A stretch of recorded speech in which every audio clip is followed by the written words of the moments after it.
Decode presented by KEI Wires and Cables. विकसित भारत का विकसित wire. Co-powered by Mongia Steels, steel का बादशाह. In association with JK Tyre, Total Control. सभी पशुपालकों की पसंद, देश का नंबर 1 कपिला पशु आहार।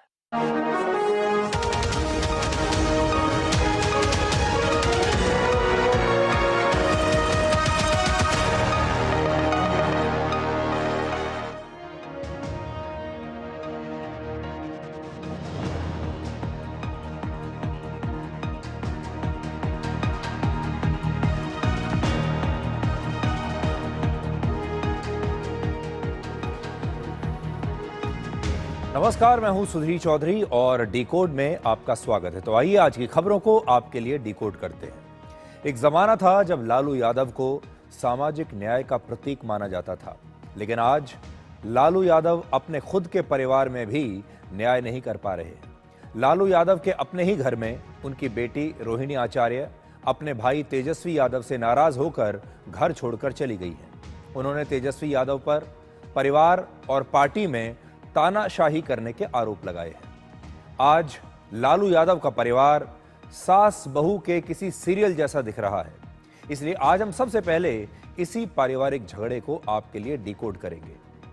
बड़े बड़े राजनीतिक परिवारों के इन नेपो किड्स की वजह से बड़ी बड़ी पारिवारिक पार्टियां अब बिखर रही हैं। तो क्या अब हम ये मान लें कि हमारे देश के वोटर्स राजनीति के नेपो किड्स को एक एक करके निपटा रहे हैं?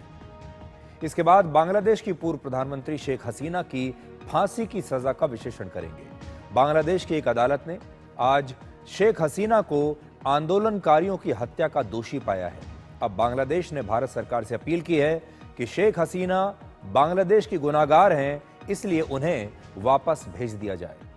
शेख हसीना ने कहा है कि यह फैसला गलत और पक्षपातपूर्ण है। अब बड़ा सवाल यह है कि क्या ये जानते हुए कि अगर शेख हसीना ढाका वापस गई तो उन्हें फांसी पर लटका दिया जाएगा, भारत शेख हसीना को वापस भेजेगा? और आखिर में आपको सऊदी अरब से एक दर्दनाक खबर दिखाएंगे, जिसमें मक्का से मदीना के रास्ते में एक सड़क दुर्घटना में 45 भारतीयों की मौत हो गई है। लेकिन सबसे पहले आपको राजनीतिक खानदान में एक सास बहू के सीरियल जैसी स्थिति का विश्लेषण दिखाते हैं। अंग्रेजी में एक कहावत है, success has many fathers but failure is an orphan, यानी सफलता के कई पिता होते हैं लेकिन असफलता अनाथ होती है। इसका मतलब यह भी है कि जब कोई सफल होता है तो सफलता का श्रेय लेने वाले कई लोग सामने आ जाते हैं, लेकिन जब असफलता आती है तो इस असफलता की जिम्मेदारी कोई नहीं लेना चाहता। और यह बात परिवारवादी पार्टियों की हार जीत के लिए बिल्कुल सटीक बैठती है। बिहार के चुनाव में आरजेडी की इतनी बड़ी हार का सबसे बड़ा साइड इफेक्ट लालू यादव के अपने ही परिवार पर हुआ है। हार की जिम्मेदारी को लेकर अब लालू परिवार का झगड़ा खुलेआम हो रहा है। देखिए, वैसे तो किसी परिवार के बीच जब झगड़ा होता है तो इसे चार दीवारी के अंदर ही होना चाहिए, बाहर के लोगों को इसके बारे में पता नहीं लगना चाहिए, मीडिया को तो बिल्कुल ही नहीं। लेकिन जब यह झगड़ा चार दीवारी के बाहर आ जाता है और उसमें भी परिवार कोई मामूली परिवार नहीं है बल्कि एक राजनीतिक परिवार है और झगड़ा हो रहा है सत्ता को लेकर, पार्टी को लेकर, तो फिर इस झगड़े की विवेचना करना अनिवार्य हो जाता है। जो झगड़ा घर की चार दीवारी में हो रहा है, अब यह झगड़ा सड़कों पर और सोशल मीडिया पर आ गया है। चुनाव से पहले लालू यादव के परिवार में दो भाइयों के बीच झगड़ा हुआ और आप जानते हैं वो दोनों भाई कौन है, तेज प्रताप और तेजस्वी। और तेज प्रताप बाद में अलग हो गए, उन्होंने अपनी पार्टी भी अलग बना ली, घर छोड़कर चले गए और अब यह झगड़ा भाई और बहन के बीच हो रहा है। दरअसल यह झगड़ा आरजेडी में वर्चस्व की लड़ाई को लेकर है।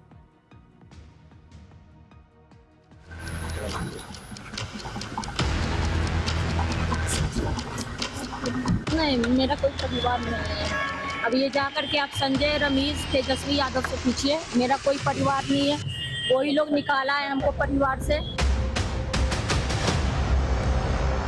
इसी तरह के आचार व्यवहार संस्कार के लोग ही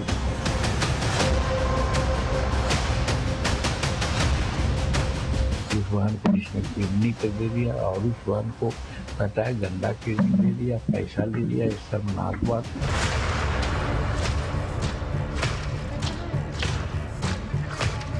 सब ऑल इज वेल है, ऑल इज वेल रहेगा।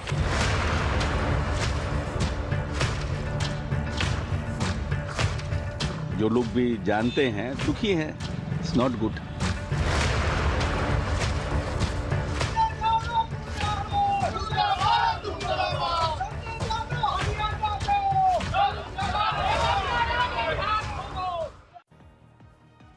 ये विश्लेषण शुरू करूं उससे पहले आपसे एक सवाल पूछता हूं। भारत की राजनीति और सास बहू के सीरियल्स में क्या समानता है? सास बहू के सीरियल्स में अक्सर जमीन, जायदाद या घर और परिवार पर किसका कब्जा होगा, इसे लेकर परिवार के बीच राजनीति होती है। और भारत की राजनीति में बड़े बड़े राजनीतिक खानदान सत्ता और पार्टी को अपनी निजी जायदाद मानते हैं और इसीलिए इस सत्ता के जायदाद को लेकर परिवारों में झगड़े होते हैं। और इस बार चुनाव में बिहार की जनता ने लालू यादव की परिवारवादी राजनीति को पूरी तरह से नकार दिया है और आरजेडी की 15 वर्षों में यह सबसे बड़ी हार हुई है। लालू यादव के परिवार में अब नेपो किड्स आपस में ही झगड़ा कर रहे हैं। देखिए, ये शब्द आपने बहुत सुना होगा, नेपो किड्स, लेकिन आज हम राजनीति के नेपो किड्स की बात करेंगे।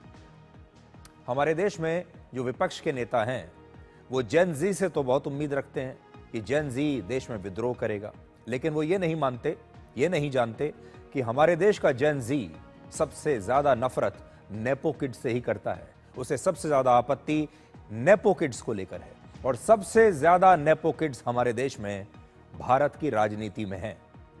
लालू यादव की बेटी रोहिणी आचार्य ने अपने भाई तेजस्वी यादव को महागठबंधन की हार का जिम्मेदार बताया है और रोहिणी का कहना है कि अगर तेजस्वी और उनके करीबी सलाहकारों ने आरजेडी का हर फैसला ऐसे लिया है तो हार की जिम्मेदारी भी उन्हीं की है और इसीलिए वो ये कह रही हैं कि सारे फैसले तेजस्वी यादव और उनके सलाहकारों ने, उनके करीबी दोस्तों ने बिना किसी से पूछे लिए हैं। इसलिए अब जब हार गए हैं तो जिम्मेदारी भी उन्हीं को लेनी चाहिए। और इसी मुद्दे को लेकर 15 नवंबर को लालू के परिवार में झगड़ा हुआ और यह झगड़ा इतना ज्यादा बढ़ गया कि रोहिणी आचार्य पटना छोड़कर दिल्ली चली आई। उन्होंने पटना में लालू यादव का घर छोड़ दिया। सोशल मीडिया पर 3 पोस्ट तेजस्वी यादव, उसके सलाहकार संजय यादव और रमीज नेमत पर उन्होंने रोहिणी आचार्य ने किए हैं और इन तीनों पर गंभीर आरोप लगाए हैं। ये सारे वो पोस्ट हैं जो आपकी स्क्रीन पर हैं। कल एक बेटी, एक बहन, एक शादीशुदा महिला, एक मां को जलील किया गया, गंदी गालियां दी गई, मारने के लिए चप्पल उठाया गया। मैंने अपने आत्मसम्मान से समझौता नहीं किया, सच का समर्पण नहीं किया, सिर्फ और सिर्फ इस वजह से मुझे बेइज्जती झेलनी पड़ी। कल एक बेटी मजबूरी में अपने रोते हुए मां, बाप, बहनों को छोड़ आई। मुझसे मेरा मायका छुड़वाया गया, मुझे अनाथ बना दिया गया। आप सब मेरे रास्ते कभी ना चलें, किसी घर में रोहिणी जैसी बेटी बहन पैदा ना हो। सोचिए, लालू यादव की बेटी ऐसा लिख रही है कि उन्हें जलील किया गया, उन्हें गंदी गालियां दी गई, उन्हें मारने के लिए चप्पल तक उठा ली गई और उनके माता पिता रो रहे थे और उन्हें रोते हुए छोड़कर वो दिल्ली आ गई। अपने साथ हुई इस बदतमीजी को लेकर उन्होंने बहुत सारी इमोशनल बातें लिखी हैं। रोहिणी आचार्य ने कहा कि तेजस्वी यादव अपनी बहनों के साथ बदतमीजी करते हैं। अगर कोई सवाल उनसे पूछ लिया जाए तो फिर उसे गालियां दी जाती हैं, यहां तक कि चप्पल से मारने की बात की जाती है। अब आप रोहिणी आचार्य का बयान भी सुनिए। नहीं, मेरा कोई परिवार नहीं है। अब ये जाकर के आप संजय, रमीज, तेजस्वी यादव से पूछिए, मेरा कोई परिवार नहीं है। वही लोग निकाला है हमको परिवार से, क्योंकि रिस्पॉन्सिबिलिटी लेना नहीं है उनको। पूरा दुनिया बोल रहा है जो चाणक्य बनेगा तो चाणक्य से आप सवाल पूछिएगा। जब कार्यकर्ता चाणक्य से सवाल कर रहा है, पूरा देश दुनिया सवाल कर रहा है कि पार्टी का ये ऐसा हाल क्यों हुआ। अब जब संजय और रमीज इन लोग का नाम लीजिए तो आपको घर से निकाल दिया जाएगा, आपको बदनाम किया जाएगा, आपको गाली दिलवाया जाएगा, आपके ऊपर चप्पल उठा करके मारा जाएगा। रोहिणी आचार्य लालू यादव की दूसरे नंबर की बेटी हैं और तेजस्वी यादव से 10 साल बड़ी हैं। अब सोचिए, 10 साल बड़ी जो बहन है वो आरोप लगा रही है कि उससे 10 साल छोटे भाई ने उसका अपमान किया है, उसके साथ गाली गलौज किया है। वर्ष 2022 में जब लालू यादव बहुत बीमार हुए थे तो उस समय रोहिणी आचार्य ने ही लालू यादव को अपनी किडनी देकर उनकी जान बचाई थी। और तब इस बात को लेकर रोहिणी आचार्य की बहुत प्रशंसा हुई थी कि देखिए कैसे एक बेटी अपनी किडनी देकर भी अपने पिता की जान बचाती है। रोहिणी आचार्य के नाम को लेकर कहा जाता है कि उनका जन्म रोहिणी नक्षत्र में हुआ था, इसीलिए उनका नाम रोहिणी रखा गया। और जिस डॉक्टर ने रोहिणी की डिलीवरी करवाई थी उनका नाम था डॉक्टर कमला आचार्य, और उस डॉक्टर ने फीस नहीं ली थी और कहा था कि अगर कुछ देना ही है तो रोहिणी का नाम उनके नाम पर रख दिया जाए। और इसीलिए तब से रोहिणी का जो सरनेम है वो आचार्य रखा गया, इसीलिए उन्हें रोहिणी आचार्य कहा जाता है। बहुत सारे लोग हैं जो पूछते हैं कि लालू यादव की बेटी हैं वो, लेकिन फिर उन्हें रोहिणी आचार्य क्यों कहते हैं। रोहिणी ने वर्ष 2024 में लोकसभा चुनाव में बिहार के सारण से चुनाव भी लड़ा था, हालांकि तब वो हार गई थी। लेकिन अब झगड़ा इतना बढ़ गया है कि लालू प्रसाद यादव की 3 बेटियां राजलक्ष्मी, रागिनी और चंदा भी पटना में राबड़ी देवी यानी अपनी मां का घर छोड़कर बाहर चली गई हैं। हालांकि थोड़ी देर पहले राजलक्ष्मी यादव ने सोशल मीडिया पर तेजस्वी यादव के विधायक दल का नेता चुने जाने पर खुशी जताई है और लिखा है मोर पावर टू यू। ये देखिए, ये राजलक्ष्मी यादव ने अब से थोड़ी देर पहले लिखा है, जिससे ऐसा लगता है कि शायद राजलक्ष्मी यादव और तेजस्वी यादव के बीच अब समझौता हो गया है। लालू यादव के 9 बच्चे हैं, जिनमें 7 बेटियां हैं और 2 बेटे हैं। अब तक लालू यादव के 5 बच्चे या तो खुद परिवार से अलग हो चुके हैं या उन्हें परिवार से बाहर कर दिया गया है। लालू यादव के परिवार में राजनीतिक विरासत पर कब्जा करने को लेकर वर्चस्व की लड़ाई पिछले कई महीनों से चल रही है। रोहिणी आचार्य से पहले लालू यादव के दोनों बेटों तेज प्रताप और तेजस्वी यादव के बीच भी झगड़ा हो चुका है, उसके बारे में सारा देश जानता है। आखिरकार बड़े भाई तेज प्रताप को पार्टी और परिवार से बाहर निकाल दिया गया और अब रोहिणी आचार्य भी अपने आप परिवार और राजनीति को छोड़ने की घोषणा कर चुकी है। लालू यादव, जिन्हें सामाजिक न्याय का प्रतीक माना जाता था, अब उन्हीं के परिवार में पार्टी में वर्चस्व को लेकर, राजनीतिक फैसलों को लेकर यह झगड़ा हो रहा है। आज प्रधानमंत्री मोदी ने कहा कि लालू यादव को बिहार की जनता ने 15 वर्षों तक मौका दिया, लेकिन लालू यादव ने विकास की बजाय जंगल राज का रास्ता चुना। आरजेडी की सरकार को बिहार के लोगों ने 15 साल का मौका दिया। लालू यादव जी चाहते तो बिहार के विकास के लिए बहुत कुछ कर सकते थे, लेकिन उन्होंने जंगल राज का रास्ता चुना। बिहार के लोग इस विश्वासघात को कभी भूल नहीं सकते। इसलिए आज देश में जो भी सरकारें हैं, चाहे केंद्र में हमारी सरकार है या फिर राज्यों में अलग अलग दलों की सरकारें हैं, हमारी सबसे बड़ी प्राथमिकता सिर्फ एक होनी चाहिए, विकास, विकास और सिर्फ विकास। रोहिणी आचार्य ने तेजस्वी यादव के जिस सलाहकार संजय यादव पर सवाल उठाए हैं, आज उनके खिलाफ आरजेडी के कुछ कार्यकर्ताओं ने भी पटना में विरोध प्रदर्शन किया है। अब आपको सुनाते हैं कि लालू यादव के परिवार में हो रही इस लड़ाई पर बिहार के नेता अपनी क्या प्रतिक्रिया दे रहे हैं।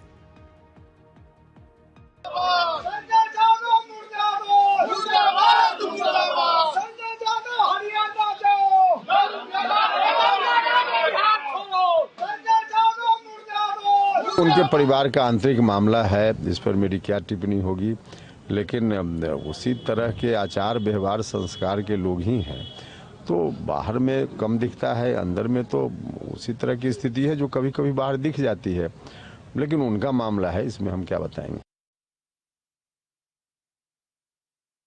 राजनीतिक अलग है, लेकिन मानवीय दृष्टिकोण से रोहिणी आचार्य और उनके और सब बहन जो बाहर निकली हैं, इसको मैं बहुत बड़ा दुखद मानता हूँ। सबसे पहले अपने भाई को, बड़े भाई को घर से निकलवाया और फिर अब बहन लोगों को निकलवाया। उस बहन को इसने किडनी तक दे दिया और उस बहन को कहता है गंदा किडनी दे दिया, पैसा ले लिया। ये शर्मनाक बात है। इस चीज़ को तो हम समझते हैं कि बिहार की जनता बर्दाश्त नहीं करेगी और हम तो व्यक्तिगत रूप में कहते हैं कि हम इस प्रकरण से बहुत दुखी हैं और बहुत संवेदना हम व्यक्त करते हैं रोहिणी आचार्य के प्रति।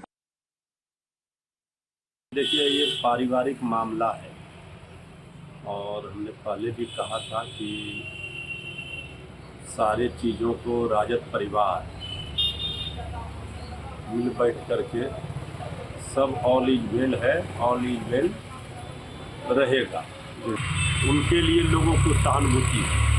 हर घर में ऐसी बेटी, ऐसी बहन जन्म ले, ये ईश्वर करे, ये सौभाग्य का विषय है।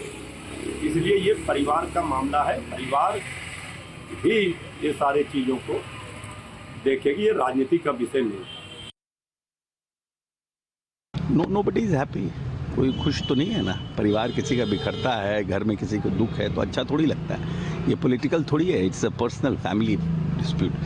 जो लोग भी जानते हैं दुखी हैं, इट्स नॉट गुड।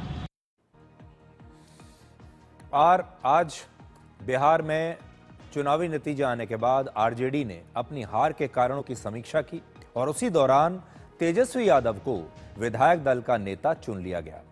विधायक दल की बैठक में लालू यादव और राबड़ी देवी दोनों ही मौजूद थे और इस बैठक में लालू यादव ने कहा कि अब तेजस्वी यादव ही पार्टी को आगे बढ़ाएंगे। देखिए, इस बात का बहुत महत्व है। लालू यादव ने पूरे देश के सामने, पार्टी के कार्यकर्ताओं के सामने यह स्पष्ट कर दिया है कि उनके जो उत्तराधिकारी होंगे वो सिर्फ तेजस्वी यादव होंगे और वही आरजेडी को अब आगे बढ़ाएंगे, चाहे किसी को अच्छा लगे या किसी को खराब लगे या परिवार में कितनी भी कला हो जाए। लालू यादव की उम्र इस समय 77 वर्ष है और राबड़ी देवी जो कि तेजस्वी यादव की मां हैं, उनकी उम्र लगभग 66 वर्ष है। अदालत से दोषी होने की वजह से लालू यादव चुनाव नहीं लड़ सकते क्योंकि वो एक कन्विक्टेड नेता हैं, लेकिन खराब स्वास्थ्य की वजह से वो पार्टी में वैसे भी ज्यादा सक्रिय अभी नहीं है। एक तो उनकी तबीयत खराब रहती है, दूसरा वो कानूनी रूप से अब चुनाव नहीं लड़ सकते क्योंकि उनके ऊपर भ्रष्टाचार के जो आरोप है सिद्ध हो चुके हैं, सजा सुनाई जा चुकी है। इसलिए तेजस्वी यादव को अपना उत्तराधिकारी चुनना उनकी एक मजबूरी भी है और उनके घर में तेजस्वी यादव से और ज्यादा काबिल शायद और कोई उन्हें नहीं लग रहा होगा जो कि इस पार्टी का नेतृत्व कर सकता है। अपने सारे बच्चों में उन्हें तेजस्वी यादव शायद सबसे ज्यादा टैलेंटेड लग रहे हैं और हो सकता है कि राजनीति के हिसाब से तेजस्वी यादव बिल्कुल सही चॉइस भी हो। लेकिन यहां एक पिता की मजबूरी देखिए, एक माता पिता की मजबूरी देखिए कि वो अपनी पार्टी को किसी और के हाथ में नहीं सौंप सकते, किसी बाहरी व्यक्ति के हाथ में नहीं सौंप सकते। उनकी यह मजबूरी है कि उनका अपना बेटा या अपनी ही बेटी इस पार्टी को चला सकते हैं। हालांकि आरजेडी यादवों की पार्टी कही जाती है, मुसलमानों की पार्टी कही जा सकती है, पिछड़ों की पार्टी कही जाती है। अब आप सोचिए, अगर लालू यादव चाहते तो वो पिछड़े वर्ग से, यादव समाज से या मुस्लिम समाज से किसी बहुत ही लायक कैंडिडेट को चुन सकते थे और उसे अपनी पार्टी का अध्यक्ष बना सकते थे। लेकिन पारिवारिक पार्टियों की सबसे बड़ी समस्या यही होती है कि वहां पर जो अध्यक्ष बनता है वो अपने ही घर का बच्चा बनता है। यानी ये जो नेपो किड्स की परंपरा हमारे देश में है, ये राजनीति में तो सबसे ज्यादा है। वो बाहर से किसी को अंदर प्रवेश नहीं करने देंगे, अपने ही बच्चे को पार्टी को लीड करने के लिए कहेंगे। हमारे देश में हमेशा से ये होता रहा है कि राजा का बेटा ही राजा बनता है, खास तौर पर पारिवारिक पार्टियों में। लेकिन जब राजा के कई बेटे होते थे पुराने जमाने में, तो जैसे ही राजा कमजोर होता है उसके बाकी के राजकुमारों में झगड़े शुरू हो जाते थे। आज लालू यादव के परिवार में जो हो रहा है वो इससे पहले हमारे देश की कई राजनीतिक पार्टियों में हो चुका है। हमारे देश में कई बड़ी पारिवारिक जो परिवारवादी पार्टियां हैं वो टूट चुकी हैं। महाराष्ट्र में देखिए आप, आज बाल ठाकरे की पुण्यतिथि है और शिवाजी पार्क में उद्धव ठाकरे और राज ठाकरे ने एक साथ आज बाल ठाकरे को श्रद्धांजलि दी। लेकिन राज ठाकरे ने शिवसेना को छोड़कर वर्ष 2006 में अपनी अलग पार्टी बनाई थी, यानी तब शिवसेना को छोड़ दिया था। उसके बाद शिवसेना दोबारा से भी टूटी जब उसमें शिंदे गुट बन गया और उद्धव ठाकरे के साथ दूसरा गुट रह गया। महाराष्ट्र में ही शरद पवार के खिलाफ उनके अपने भतीजे अजीत पवार ने बगावत की थी और अपनी अलग पार्टी राष्ट्रवादी पार्टी पर उन्होंने कब्जा कर लिया था और शरद पवार को अपनी अलग पार्टी बनानी पड़ी। आपको याद होगा उत्तर प्रदेश में शिवपाल यादव ने अखिलेश यादव के खिलाफ अपनी पार्टी बना ली थी, हालांकि बाद में वो फिर से समाजवादी पार्टी में शामिल हो गए थे। बिहार में लालू यादव के बड़े बेटे तेज प्रताप यादव ने जनशक्ति जनता दल नाम से अपनी अलग पार्टी बना ली, परिवार को छोड़ दिया और अलग रहने लगे। इस बार चुनाव भी लड़े और उन्होंने आरजेडी को काफी नुकसान भी पहुंचाया। बिहार में रामविलास पासवान की मृत्यु के बाद उनके पुत्र चिराग पासवान और उनके चाचा पशुपति पारस के बीच भी झगड़ा हुआ था और यह पार्टी भी टूट गई थी। आंध्र प्रदेश में वाईएस राजशेखर रेड्डी के बेटे जगन मोहन रेड्डी और उनकी बेटी वाईएस शर्मिला के बीच राजनीतिक लड़ाई इस समय भी चल रही है और दोनों अलग अलग पार्टियों में हैं। तेलंगाना में के चंद्रशेखर राव के बेटे और बेटी के बीच भी राजनीतिक वर्चस्व को लेकर इस समय उनके परिवार में भी झगड़ा चल रहा है। और अगर आप थोड़ा और फ्लैशबैक में जाएं तो कांग्रेस में भी यह पारिवारिक विवाद रहा है। 1984 में इंदिरा गांधी की मौत के बाद अमेठी सीट पर राजीव गांधी के खिलाफ उन्हीं के छोटे भाई संजय गांधी की पत्नी मेनका गांधी ने लोकसभा का चुनाव लड़ा था और 2004 में मेनका गांधी, जो कि संजय गांधी की पत्नी है, उन्होंने बीजेपी में शामिल होकर फिर चुनाव लड़ा और राहुल गांधी के चचेरे भाई वरुण गांधी और मेनका गांधी आज भी बीजेपी में हैं। दरअसल इन सब पार्टियों में सत्ता को लेकर, पावर को लेकर वर्चस्व की लड़ाई होती है और ये सारी लड़ाई नेपो किड्स के बीच में आपस में ही होती है। परिवारवादी पार्टियों का मकसद किसी भी तरह से सत्ता में बने रहना होता है। ऐसी पार्टियां जब लगातार चुनाव हारती हैं तो इनमें आपसी कलह बढ़ने लगता है, क्योंकि जब तक ये सत्ता में रहती हैं तब तक सब खुश रहते हैं, तब तक सब सुखी रहते हैं। असल समस्या तब आती है जब ये पार्टियां सत्ता के बाहर हो जाती हैं। जब ये हारने लगती हैं तब मतभेद पैदा होते हैं और उसके बाद ये पार्टियां टूट जाती हैं। और शायद इसीलिए प्रधानमंत्री मोदी ने कांग्रेस में एक और विभाजन की भविष्यवाणी की है। राहुल गांधी के नेतृत्व में कांग्रेस पार्टी अब तक 93 बार चुनाव हार चुकी है और इस समय कांग्रेस के कार्यकर्ता और कई बड़े राष्ट्रीय नेता हताश और निराश हैं। आज से 5 साल पहले कांग्रेस के 23 वरिष्ठ नेताओं ने एक ग्रुप बनाया था जिसे G23 कहा गया था और उस समय G23 के नेताओं ने कांग्रेस पार्टी के कामकाज को लेकर कई सवाल उठाए थे। इस ग्रुप में शशि थरूर और गुलाम नबी आजाद जैसे नेता थे। बाद में गुलाम नबी आजाद ने कांग्रेस पार्टी छोड़ दी और शशि थरूर आज भी कांग्रेस के अंदर परिवारवाद पर सवाल उठाते रहते हैं। राहुल गांधी लगातार कहते रहे हैं कि देश के युवा, छात्र और जेन जी संविधान को बचाएंगे, लोकतंत्र की रक्षा करेंगे और वोट चोरी को रोकेंगे। और हमारे देश के विपक्ष के जो नेता हैं, बड़े बड़े राहुल गांधी जैसे, वो आज भी ये उम्मीद लगाए बैठे हैं कि हमारे देश की जो जेन जी है वो एक दिन बांग्लादेश और नेपाल की तरह विद्रोह कर देगी। लेकिन एक बड़ा सवाल है, अगर राहुल गांधी का सरनेम गांधी ना होता और वो राजीव गांधी के बेटे ना होते, इंदिरा गांधी के पोते ना होते, तो क्या वो कभी कांग्रेस के अध्यक्ष बन पाते? क्या वो लोकसभा में नेता प्रतिपक्ष बन पाते? आज जहां पर वो हैं वहां वो होते?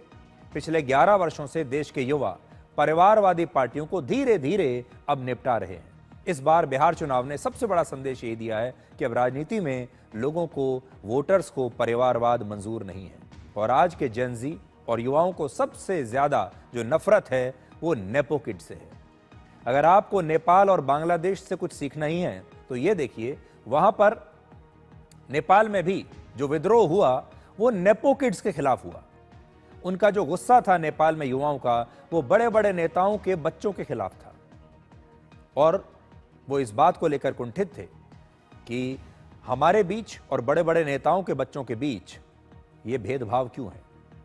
ऐसे में अगर जेन जी और युवा हमारे देश में कभी कोई आंदोलन करेंगे तो यह आंदोलन देश भर में परिवारवादी पार्टियों के अंदर जो नेपो किड्स हैं उनके खिलाफ होगा और नेपो किड्स की राजनीति की जो दुकान है वो हमेशा के लिए बंद हो जाएगी। इसलिए जब किसी बड़े राजनीतिक खानदान में लड़ाई होती है तो उसे सिर्फ राजनीति की लड़ाई मत समझिए।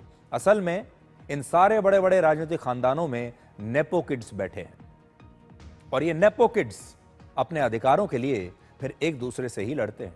आज हम ना रोहिणी आचार्य की तरफ हैं और ना ही तेजस्वी यादव की तरफ हैं, हम बिहार के लोगों की तरफ हैं। आज रोहिणी आचार्य भी जो कुछ हैं, उन्होंने जो लोकसभा का चुनाव लड़ा, आज राजनीति में वो जहां भी पहुंची हैं वो अपने पिता लालू यादव की वजह से पहुंची हैं। वो भी एक नेपो किड है और उनके भाई तेजस्वी यादव भी आज जहां भी हैं वो भी एक नेपो किड है और उनके जो दूसरे भाई हैं तेज प्रताप यादव, वो भी आज जहां भी हैं वो भी सिर्फ इसलिए हैं क्योंकि वो लालू यादव के घर में पैदा हुए और वो भी एक नेपो किड है।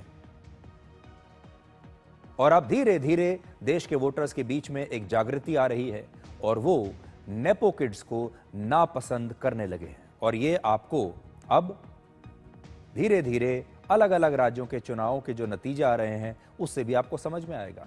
तेजस्वी यादव के सामने इस बार नीतीश कुमार थे। नीतीश कुमार खुद नेपो किड नहीं है और उनके घर में भी कोई नेपो किड नहीं है। नीतीश कुमार ने अपने घर में अपने बच्चों में से अपने बेटे, उनके अपने बेटे भी हैं, उन्हें किसी को भी राजनीति में नहीं है वो लेकर आए हैं और उनके पूरे परिवार में आप देख पाएंगे नीतीश कुमार के अलावा कोई भी किसी भी राजनीतिक पद पर नहीं है। तो लोग ये बात देख रहे हैं। बिहार के चुनावी नतीजे इस बार कई मायनों में बहुत ऐतिहासिक रहे हैं। नीतीश कुमार के 20 साल के शासन के बाद बिहार से जंगल राज का ठप्पा अब हट चुका है, लेकिन बिहार को जातीय राजनीति की प्रयोगशाला हमेशा से माना जाता था और कहा जाता था कि बिहार में तो सिर्फ जाति के नाम पर ही वोट पड़ेगा चाहे कुछ हो जाए। जो लोग ये कहते थे कि हम बिहार को समझ चुके हैं, उन्हें भी बिहार आखिर में यही बताता था कि आप बिहार को बिल्कुल नहीं समझे। ऐसे लोगों को बिहार सबसे पहले झटका देता है। लेकिन इस बार एक बड़ा बदलाव देखने को मिला है बिहार की जनता के बीच और वोटर्स के बीच। पहली बार इस चुनाव में जातीय और वोट बैंक की राजनीति ध्वस्त होती हुई दिख रही है। MY समीकरण यानी मुस्लिम और यादव हमेशा RJD का सबसे बड़ा वोट बैंक रहे हैं। बिहार की राजनीति में कहा जाता था कि यादवों को ही जो है राजनीति चलानी है इस राज्य की, उन्हीं की चलती है राजनीति में। अब इन आंकड़ों पर गौर कीजिए। इस बार यादव जाति के 28 विधायक चुनाव जीते हैं, 28 उम्मीदवार चुनाव जीते हैं यादव जाति के, जबकि 2020 में यादव विधायक 55 थे। आप सोचिए इस बार 55 से सीधे 28 हो गए हैं यादव। इस बार सिर्फ 11 मुस्लिम नेता चुनाव जीते हैं, जबकि 2020 में 14 मुस्लिम विधायक जीते थे। तो ये जो MY फैक्टर है, यादव विधायक 55 से 28 हो गए और मुस्लिम विधायक 14 से अब 11 रह गए। इससे यह पता चलता है कि बिहार की राजनीति में अब यादवों का वर्चस्व कम हो रहा है। अब सवाल यह है कि फिर किस जाति की भागीदारी बढ़ रही है। तो इस बार 32 राजपूत विधायक जीते हैं। देखिए इस बार 32 राजपूत उम्मीदवार जीत कर आए हैं, जबकि 2020 में यह संख्या सिर्फ 18 थी। तो राजपूत 18 से 32 हो गए।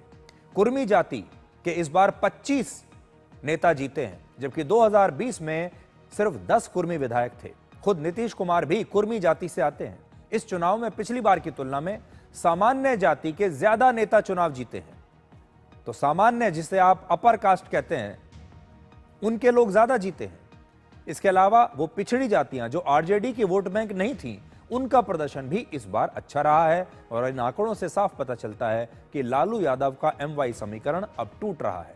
बिहार में पिछड़ी और अति पिछड़ी जातियों के ज्यादा नेता चुनाव जीत रहे हैं। पहले पिछड़ी जाति का मतलब केवल यादव से होता था, अब पिछड़ी और अति पिछड़ी जातियां अपना ज्यादातर वोट NDA को दे रही हैं। लालू यादव के शासनकाल में बिहार में एक बड़ा विवादित नारा दिया गया था, जो था भूरा बाल साफ करो। ये भूरा बाल जो है, इसका क्या मतलब है? इसका मतलब है भूमिहार, राजपूत, ब्राह्मण और लाला यानी कायस्थ, इनको राजनीति से साफ करो। लालू यादव के इस पुराने राजनीतिक फॉर्मूले से बिहार अब बाहर निकल चुका है। इस बार बिहार ने भूरा बाल साफ नहीं किया है और इस बार चुनाव में सामान्य वर्ग के ज्यादा नेताओं को जीत मिली है। बिहार चुनाव के नतीजों के बाद एक बार फिर से जो अफवाह गैंग है हमारे देश का, टुकड़े टुकड़े गैंग आप कह लीजिए, अर्बन नक्सल्स कह लीजिए, या फिर वो लोग कह लीजिए जो कि बीजेपी की जीत को देख नहीं सकते, वो फिर से सक्रिय हो गए हैं। सोशल मीडिया पर यह नैरेटिव चल रहा है कि बिहार चुनाव में फिर से वोट चोरी हुई है और इसके लिए तर्क दिया जा रहा है कि आरजेडी को बीजेपी से ज्यादा वोट मिले तो फिर सीटें कम कैसे हो गई। दरअसल ये एक सामान्य गणित है जिसे 5वीं कक्षा का छात्र भी समझ सकता है। बीजेपी 101 सीटों पर चुनाव लड़ी और 101 में से 89 सीटें बीजेपी ने जीती। हर सीट पर औसतन उसे 99,813 वोट मिले। आप मान के चल सकते हैं हर सीट पर लगभग 1 लाख वोट मिले। अब आप 1 लाख को 101 सीट से गुणा कर लीजिए और ये वोटों की संख्या आएगी। वोटों की कुल जो संख्या है वो होती है करीब 1,81,143। ये बीजेपी को वोट मिले हैं। 1,81,000 वोट बीजेपी को मिले हैं 101 सीटों पर चुनाव लड़ने से। अब आरजेडी 143 सीटों पर चुनाव लड़ी, बीजेपी से ज्यादा, और उसने इसमें से सिर्फ 25 सीटें जीती। हर सीट पर उसे औसतन 80,741 वोट मिले हैं। आरजेडी को जो कुल वोट मिले हैं वो हैं 1,15,46,000। और वो कहते हैं अब कि देखिए हमारे तो बीजेपी से ज्यादा वोट हैं, लेकिन ज्यादा वोट इसलिए हैं क्योंकि उन्होंने 143 सीटों पर चुनाव लड़ा। जेडीयू भी 101 सीटों पर चुनाव लड़ी और इसमें से उसने 85 सीटें जीती। हर सीट पर उसे औसतन 95,714 वोट मिले और जेडीयू को कुल वोट मिले हैं 96,67,000। बीजेपी और जेडीयू के मुकाबले आरजेडी 42 ज्यादा सीटों पर चुनाव लड़ी। ज्यादा सीटों पर मैदान में उतरने का मतलब है कि कुल वोट भी उसके ज्यादा ही होंगे और यह सीधा सा गणित है। और यही सामान्य सा राजनीतिक गणित छिपाकर सोशल मीडिया पर एक झूठा नैरेटिव बनाया जा रहा है ताकि लोगों को भ्रम में डाला जा सके। इसलिए आप में से जो लोग सोशल मीडिया पर देखते हैं, चीज़ों को पढ़ते हैं, उन्हें हम ये बताना चाहते हैं कि अगर आपको कोई ये बात कहे तो उसके पीछे का गणित आपको समझ में आना चाहिए। चुनाव के नतीजों के बाद यह भी नैरेटिव बनाया जा रहा है कि प्रशांत किशोर के चुनाव लड़ने से एनडीए को फायदा हुआ है और असल में प्रशांत किशोर को बीजेपी ने ही समर्थन देकर इस चुनाव में उतारा था ताकि वो एनडीए का फायदा करा सकें और आरजेडी की वोट को काट लें, जबकि ये आधा सच है। दरअसल प्रशांत किशोर की पार्टी के चुनाव लड़ने से एनडीए और महागठबंधन दोनों को नुकसान हुआ है। चुनाव आयोग ने प्रशांत किशोर की पार्टी को कितना % वोट मिला है इसकी अलग से जानकारी नहीं दी है। प्रशांत किशोर की पार्टी को उन्होंने अदर्स में डाल दिया है, यानी ये पार्टी का प्रदर्शन ऐसा भी नहीं रहा कि अलग से उसकी वोटों की संख्या बताई जा सके, उसे अदर्स में डाल दिया गया है। इतना छोटा परफॉर्मेंस था और अदर्स को करीब जो अन्य दल हैं उन सबको मिलाकर 14% वोट मिले हैं और इन्हीं अन्य दलों में से एक है प्रशांत किशोर का दल। लेकिन अलग अलग जो मीडिया रिपोर्ट्स आ रही हैं, अलग अलग जो रिपोर्ट्स आ रही हैं, हिसाब किताब जो लोग कर रहे हैं, वो कहते हैं कि प्रशांत किशोर की पार्टी को करीब 3% वोट मिले हैं और 3% का मतलब है करीब 16 लाख वोट। यानी प्रशांत किशोर को हर सीट पर औसतन 6,700 वोट मिले हैं, जबकि बीजेपी को हर सीट पर औसतन 99,813 वोट मिले हैं। और प्रशांत किशोर की वजह से दोनों ही गठबंधनों को, दोनों ही पार्टियों को नुकसान हुआ है। जन स्वराज पार्टी की वजह से एनडीए करीब 15 सीटों पर हारी, जिसमें से सबसे ज्यादा बीजेपी के अपने 6 उम्मीदवार हार गए। वहीं महागठबंधन को 15 सीटों का नुकसान हुआ, जिसमें 11 उम्मीदवार आरजेडी के थे और जन स्वराज पार्टी की वजह से असदुद्दीन ओवैसी की पार्टी को भी 1 सीट पर जीत मिल गई। इस चुनाव में ओवैसी की पार्टी ने कुल 5 सीटें जीती हैं, जबकि बहुजन समाज पार्टी के एकमात्र उम्मीदवार जीतने की वजह जो है वो भी जन स्वराज पार्टी ही रही, जिसने वोट काटे और इसका फायदा बीएसपी को मिल गया। यानी आप ये नहीं कह सकते कि प्रशांत किशोर की पार्टी ने किसी एक दल के वोट काटे हैं, उसने सबके वोट काटे हैं। कहीं बीजेपी को फायदा हुआ है, कहीं आरजेडी को फायदा हुआ है, कहीं बीएसपी को फायदा हुआ है। यानी प्रशांत किशोर ने, उनकी जो पार्टी है वो हर तरफ फायर कर रही थी, चारों तरफ उसने फायरिंग की है। अब फायरिंग में जो बीच में आ गया उसका नुकसान हो गया। आज इंडिया गठबंधन को भी अपनी हार की आत्मसमीक्षा करनी चाहिए, कांग्रेस पार्टी को, महागठबंधन को और विपक्षी दलों को, क्योंकि इंडिया गठबंधन के एक बहुत ही महत्वपूर्ण सदस्य और तमिलनाडु के मुख्यमंत्री एम.के. स्टालिन ने बिहार की हार पर इंडिया गठबंधन को एक लेक्चर दिया है, एक नसीहत दी है और उन्होंने चुनाव जीतने के 4 सूत्र बताए हैं अपने साथियों को। मैं थोड़ा बड़ा करके आपको दिखाता हूं, देखिए उन्होंने क्या लिखा है।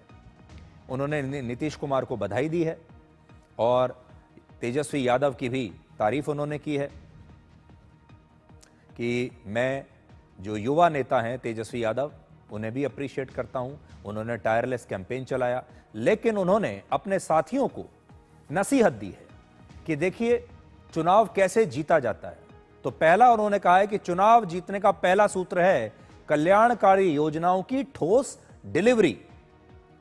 वादा नहीं, डिलीवरी पहला पॉइंट उनका है। और आपने देखा होगा कि एनडीए की सरकार जो है वो डिलीवरी कर रही थी। तेजस्वी यादव तो वादा ही करते रहे थे कि हम ये कर देंगे, वो कर देंगे। जब वो वादा कर रहे थे उससे पहले ही बिहार की महिलाओं के अकाउंट में पैसा भी पहुंच गया, तो ये डिलीवरी हो गई। दूसरा, मजबूत सामाजिक वैचारिक गठजोड़, यानी ऐसा नहीं है कि कोई भी 2 पार्टियां आपस में मिल जाएंगी। जब वैचारिक गठजोड़ होगा, जो पार्टियां वैचारिक रूप से, सामाजिक रूप से एक दूसरे की नेचुरल पार्टनर हैं, जो नेता एक दूसरे के नेचुरल पार्टनर्स हैं, उन्हें एक साथ हाथ मिलाना चाहिए। ये नहीं कि सत्ता के लालच में, वोटों के लालच में कोई भी 2 पार्टियां जिनकी विचार भी एक दूसरे से मेल नहीं खाते, वो भी एक दूसरे के साथ आ जाएं। जैसे महाराष्ट्र में उद्धव ठाकरे और कांग्रेस ने किया। वैचारिक रूप से दोनों के बीच में कुछ भी कॉमन नहीं है, लेकिन फिर भी दोनों ने हाथ मिला लिया। तीसरा पॉइंट एम.के. स्टालिन ने जो कहा है वो है स्पष्ट मैसेजिंग, यानी जो संदेश है जनता के लिए वो बिल्कुल साफ होना चाहिए। जब मैसेजिंग में, जब संदेश देने में कंफ्यूजन होता है, उसका नुकसान होता है। और चौथा उन्होंने जो पॉइंट दिया है अपने साथियों को वो है कि आखिरी वोट तक बूथ मैनेजमेंट ठीक से करना चाहिए। उन्होंने कहा है जब तक आखिरी वोट ना पड़ जाए तब तक आपके कार्यकर्ताओं को बूथ का मैनेजमेंट ठीक से रखना चाहिए। और यहां शायद इशारा उनका बीजेपी की तरफ है। बीजेपी एक कार्डर बेस्ड पार्टी है और आप देखिए कि बीजेपी के जो कार्डर हैं, उनके जो कार्यकर्ता हैं, वो कैसे एक एक बूथ को मैनेज करते हैं। उनका जो पन्ना प्रमुख का जो कॉन्सेप्ट है वो कैसे काम करता है। प्रधानमंत्री मोदी स्वयं बूथ मैनेजमेंट के लिए बूथ के कार्यकर्ताओं से सीधे बात करते हैं और इसीलिए एम.के. स्टालिन कहते हैं कि बूथ मैनेजमेंट बहुत जरूरी है। और उन्होंने देखा होगा कि उनके जो साथी हैं इंडिया गठबंधन में, कांग्रेस हो या बाकी के जो दल हों, उनका जो बूथ मैनेजमेंट है, जो माइक्रो लेवल मैनेजमेंट है, जो जमीनी स्तर पर जो असली मैनेजमेंट कार्यकर्ताओं का होना चाहिए, वो बहुत कमजोर है। और ये चारों पॉइंट देने के बाद एम.के. स्टालिन ने अपने साथियों से, कांग्रेस से, राहुल गांधी से शायद ये कहने की भी कोशिश की है कि इलेक्ट्रॉनिक वोटिंग मशीन और चुनाव आयोग को दोष देने से कुछ नहीं होगा। मेहनत कीजिए, ये 4 पॉइंट्स मैं आपको बता रहा हूं, इन्हें इंप्लीमेंट कीजिए और फिर चुनाव लड़िए। आपके ये चारों जो पॉइंट हैं ये कमजोर हैं और आप अगर ईवीएम को दोष देते रहेंगे और चुनाव आयोग को ही दोष देते रहेंगे, उससे कुछ नहीं होने वाला। ऐसी राय एम.के. स्टालिन ने अभी अपने साथियों को दी है। हालांकि सीधे सीधे तो वो कह नहीं सकते, इसलिए उन्होंने बहुत विनम्र होकर और इनडायरेक्टली ये बताने की कोशिश की है। बिहार के नतीजे आने के बाद से अभी तक हम वहां के सभी पात्रों का विश्लेषण कर चुके हैं, सारे नेताओं के बारे में आपको बता चुके हैं, लेकिन आज एक और पात्र का विश्लेषण जरूरी है और उस व्यक्ति का नाम है राजकुमार सिंह, यानी आर.के. सिंह। आर.के. सिंह मोदी सरकार में ऊर्जा मंत्री रह चुके हैं और वर्ष 2024 के लोकसभा चुनाव में बिहार में आरा सीट से वो चुनाव हार गए थे। चुनाव हारने के बाद भी आर.के. सिंह को ये बड़ी उम्मीद थी कि उन्हें राज्यसभा भेजकर दोबारा से केंद्रीय मंत्री बना दिया जाएगा या फिर कोई बड़ा पद उन्हें दे दिया जाएगा। लेकिन जब उन्हें कोई पद नहीं मिला, राज्यसभा नहीं मिला और कोई बड़ी जिम्मेदारी उन्हें नहीं मिली, तो उन्होंने अपनी ही सरकार पर भ्रष्टाचार के आरोप लगाने शुरू कर दिए। आर.के. सिंह ने बिहार में वोटिंग से पहले विपक्ष का समर्थन करने वाले तमाम यूट्यूबर्स को बुला बुलाकर इंटरव्यू दिए, बीजेपी का नुकसान करने की हर संभव कोशिश की। बिहार का नतीजा आने के अगले ही दिन बीजेपी ने आर.के. सिंह को पार्टी से सस्पेंड कर दिया। आर.के. सिंह वही आईएएस अधिकारी हैं जो वर्ष 2014 से पहले यूपीए सरकार के मनपसंद अफसर हुआ करते थे। तब वो भारत सरकार में गृह सचिव भी रहे और इसी दौरान आर.के. सिंह ने आरएसएस पर आतंक फैलाने का आरोप भी लगाया था और तब उन्होंने दावा किया था कि उनके पास आतंकवादी गतिविधियों में आरएसएस के शामिल होने के पुख्ता सबूत हैं और ये भगवा आतंकवाद शब्द इन्हीं की देन है जब ये भारत के गृह सचिव हुआ करते थे, क्योंकि तब ये यूपीए सरकार के कहने पर कर रहे थे। वो सब कुछ यूपीए सरकार को खुश करने के लिए कर रहे थे। और थोड़ा पीछे जाएं, 1990 में समस्तीपुर के डीएम रहते हुए आर.के. सिंह ने ही रथ यात्रा के दौरान लाल कृष्ण आडवाणी को गिरफ्तार किया था और यह गिरफ्तारी उन्होंने उस समय बिहार के मुख्यमंत्री लालू यादव के कहने पर की थी। तो तब लालू यादव को खुश कर रहे थे, लेकिन 2014 में इन्हें बीजेपी की टिकट मिल गई और ये बिहार में आरा से जीत भी गए और सांसद बन गए और फिर केंद्रीय मंत्री बन गए। मंत्री पद का इनाम मिलते ही आर.के. सिंह यूपीए सरकार में गृह मंत्री रहे पी चिदम्बरम के खिलाफ कार्रवाई की मांग करने लगे, यानी अपने ही पुराने बॉस के खिलाफ हो गए, क्योंकि अब उन्हें इनाम यहां से मिल गया। लेकिन 2024 में लोकसभा चुनाव हारने के बाद जब आर.के. सिंह को कोई मंत्री पद नहीं मिला तो ये बीजेपी के खिलाफ बयानबाजी करने लगे। आर.के. सिंह ने आरा लोकसभा सीट से अपनी हार के लिए बीजेपी के नेताओं पर ही षड्यंत्र का आरोप भी लगाया और उनका आरोप था कि बीजेपी के नेताओं ने भोजपुरी गायक और अभिनेता पवन सिंह को पैसा देकर चुनाव लड़ाया। उनके आरोप में कितनी सच्चाई है इसका अंदाजा आप इस बात से लगा सकते हैं कि पवन सिंह आरा से नहीं बल्कि बिहार की काराकट लोकसभा सीट से निर्दलीय उम्मीदवार के तौर पर चुनाव लड़े थे और हार गए थे। लेकिन जिस पवन सिंह को आर.के. सिंह दोषी बता रहे थे, मिलीभगत का आरोप लगा रहे थे, बाद में उसी पवन सिंह के साथ मुस्कुराते हुए तस्वीर भी खिंचवा रहे थे। इस साल अगस्त में आर.के. सिंह ने पवन सिंह के साथ मुलाकात की और यह कहा कि उन्हें बीजेपी में लौट आना चाहिए। आर.के. सिंह जैसे लोग अपने किसी भी आरोप पर कभी टिकते नहीं हैं और ऐसे आरोपों के पीछे सिर्फ उनका अपना खुद का स्वार्थ होता है। आर.के. सिंह जैसे लोग अगर मंत्री भी बन जाते हैं तो वहां नए सुधारों को इसलिए रोकते हैं क्योंकि उन्हें डर होता है कि अगर ये रिफॉर्म्स लागू हो गए तो उनकी पकड़ कमजोर हो जाएगी। पूर्व वित्त सचिव भारत सरकार के सुभाष चंद्र गर्ग ने अपनी किताब लिखी है जिसका नाम है we also make policy an insider's account of how the finance ministry functions. ये किताब उन्होंने लिखी है। इस किताब में उन्होंने लिखा है the power minister R K. Singh believed his views were always final and if he had ordered something it had to be carried out. मतलब ऊर्जा मंत्री आर.के. सिंह मानते थे कि उनकी राय हमेशा अंतिम होती है, जो वो सोच रहे हैं वही फाइनल है और यदि उन्होंने कुछ आदेश दिया है तो फिर उसे हर हाल में पूरा किया जाना चाहिए। इसी किताब में आर.के. सिंह का जिक्र करते हुए लिखा गया है कि R K. Singh, a career bureaucrat, loved to impose his writ on the decision. He tried to write long notes giving reasons why he disagreed with my proposal and what his orders were. मतलब R K. Singh फैसलों पर अपना नियंत्रण थोपना पसंद करते थे। वो लंबी लंबी टिप्पणियां लिखने की कोशिश करते थे, लंबे नोट्स लिखते थे जिसमें बताते थे कि कैसे वो वित्त सचिव के प्रस्ताव से असहमत हैं और उनकी राय अलग है। ये सोचिए, सुभाष चंद्र गर्ग जो फॉर्मर फाइनेंस सेक्रेटरी हैं, वो पावर मिनिस्टर के बारे में ये बात कर रहे हैं अपनी किताब में और कह रहे हैं कि जब हमने रिफॉर्म्स लाने की कोशिश की, सुधार लाने की कोशिश की, तो जो मंत्री जी थे वही बीच में अड़चन बन जाते थे और उनका जो काम करने का स्टाइल था वो रिफॉर्म्स को लागू नहीं होने दे रहा था। यानी आर.के. सिंह अपने मंत्रालय में सिर्फ अपनी मर्जी थोपना चाहते थे। भारतीय राजनीति में एक समस्या तो है परिवारवाद की, जिसके बारे में हम आपको बता चुके हैं, और दूसरी समस्या है जब इस प्रकार के स्वार्थी आईएएस अधिकारी राजनीतिक पार्टियों से मिल जाते हैं और अपनी विचारधारा को छोड़कर सिर्फ अपने फायदे के लिए राजनीति करते हैं। उन्हें सिर्फ पद चाहिए होता है, चाहे मंत्री पद मिल जाए, किसी कमीशन के अध्यक्ष बन जाएं, राज्यसभा के सांसद बन जाएं, उन्हें बस ये चाहिए। और आर.के. सिंह भी उन्हीं लोगों में से एक हैं, जहां से फायदा मिलेगा अपना पाला बदल लेंगे। अब आर.के. सिंह को लेकर यह चर्चा हो रही है कि वो जल्द ही किसी दूसरी पार्टी में शामिल हो सकते हैं और फिर नई पार्टी में अपनी सेटिंग करके वो फिर से अपनी स्वार्थ की राजनीति को और आगे बढ़ा सकते हैं। तो ऐसे लोगों से भी आपको सावधान रहना चाहिए। अब एक छोटा सा ब्रेक के बाद बांग्लादेश की पूर्व प्रधानमंत्री शेख हसीना की फांसी की सजा का आपके लिए विश्लेषण करेंगे।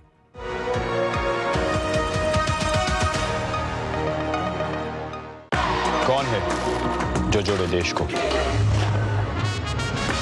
विकसित भारत का विकसित वायर।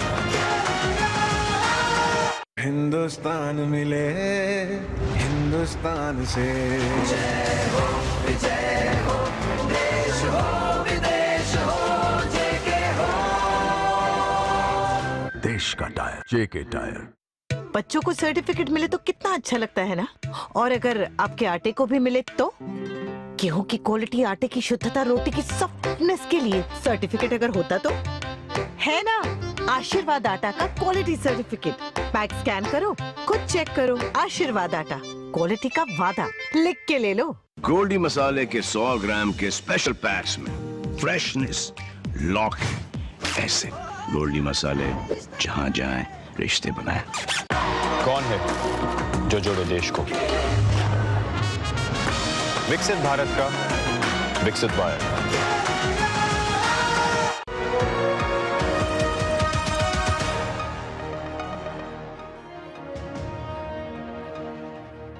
बांग्लादेश की पूर्व प्रधानमंत्री 78 वर्ष की शेख हसीना, जो एक समय अपने देश की सबसे शक्तिशाली नेता हुआ करती थी, उन्हें आज ढाका की इंटरनेशनल क्राइम्स ट्राइब्यूनल यानी आईसीटी ने 2 आरोपों में फांसी की सजा सुना दी है। ये जो विशेष अदालत है ढाका की, इसने शेख हसीना को बांग्लादेश में छात्र आंदोलन के दौरान आंदोलनकारियों की हत्या का दोषी माना है। और संयुक्त राष्ट्र का ऐसा दावा है कि बांग्लादेश में जुलाई से लेकर अगस्त 2024 तक छात्र आंदोलन के दौरान 1400 से ज्यादा लोग मारे गए थे। और शेख हसीना के खिलाफ इसके अलावा दर्जनों और मामले भी चल रहे हैं। शेख हसीना के साथ बांग्लादेश के पूर्व गृह मंत्री को भी फांसी की सजा सुनाई गई है। और पूर्व पुलिस चीफ ने शेख हसीना के खिलाफ क्योंकि गवाही दे दी थी, इसलिए उन्हें बहुत कम सजा दी गई है। आईसीटी बांग्लादेश की एक स्पेशल कोर्ट है जो अंतर्राष्ट्रीय कानूनों के आधार पर काम करती है।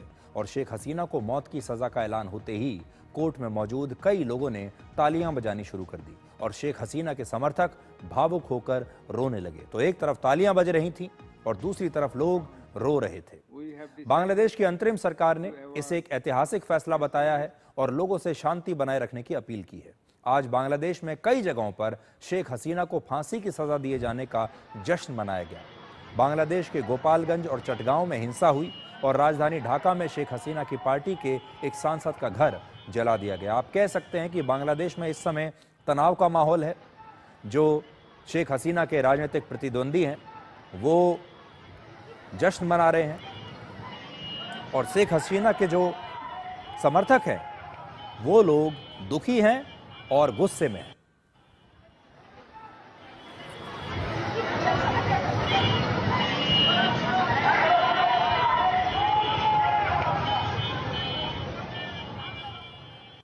अब इस फैसले के बाद, क्योंकि शेख हसीना बांग्लादेश की गुनाहगार हैं, वहां की अदालत ने उन्हें फांसी की सजा दी है। अब बांग्लादेश की सरकार ने भारत सरकार से यह कहा है कि वो शेख हसीना को वापस बांग्लादेश भेज दें, उनके प्रत्यर्पण की मांग की है। शेख हसीना 5 अगस्त 2024 से ही भारत में शरण लिए हुए हैं और इसी दिन बांग्लादेश में तख्तापलट हुआ था जब वो अपनी जान बचाकर दिल्ली आ गई थीं और तब से वो भारत में ही शरण लेकर रह रही हैं। प्रत्यर्पण की मांग पर भारत सरकार ने जवाब दिया है कि उन्हें बांग्लादेश की अदालत के इस फैसले की जानकारी है, उन्होंने इस फैसले का संज्ञान लिया है और भारत बांग्लादेश में शांति, लोकतंत्र, स्थिरता और सभी समुदायों की भागीदारी का समर्थन करता है और भारत बांग्लादेश के सभी पक्षों से जुड़ा रहेगा। लेकिन भारत सरकार ने एक बार भी कहीं यह आश्वासन नहीं दिया है कि वो शेख हसीना को वापस भेज देगी।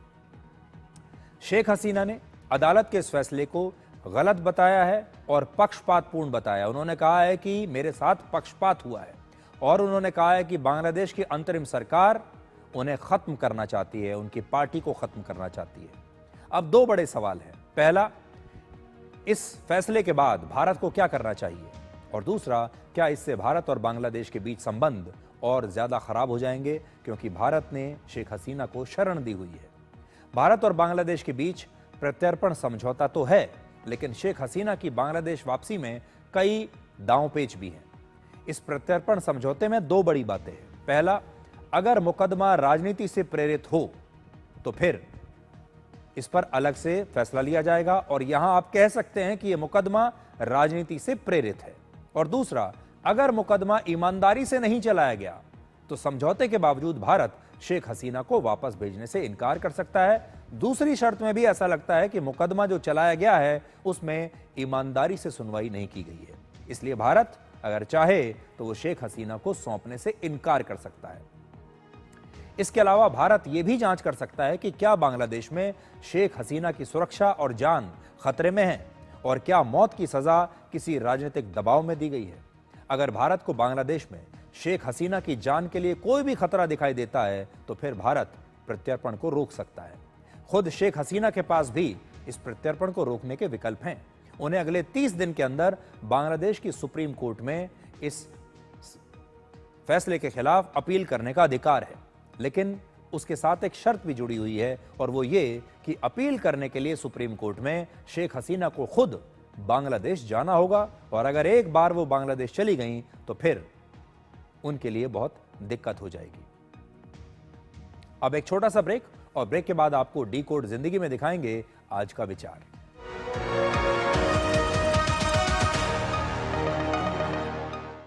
कौन है जो जोड़े देश को?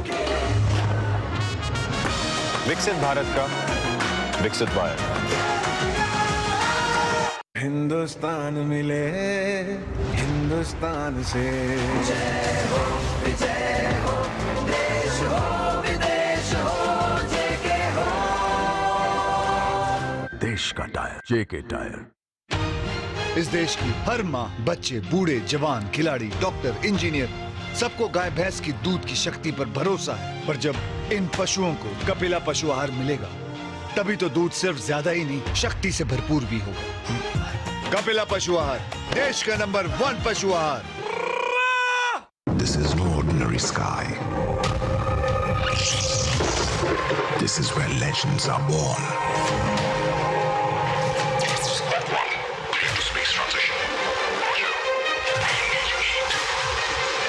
In the vast expanse above, the Indian Air Force reigns.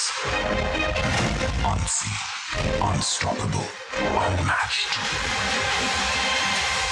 Indian Air Force to be a cut above. बच्चों को सर्टिफिकेट मिले तो कितना अच्छा लगता है ना। और अगर आपके आटे को भी मिले तो गेहूं की क्वालिटी, आटे की शुद्धता, रोटी की सॉफ्टनेस के लिए सर्टिफिकेट अगर होता तो है ना। आशीर्वाद आटा का क्वालिटी सर्टिफिकेट, पैक स्कैन करो, खुद चेक करो। आशीर्वाद आटा, क्वालिटी का वादा, लिख के ले लो। कौन है जो जोड़े देश को? विकसित भारत का विकसित वायर।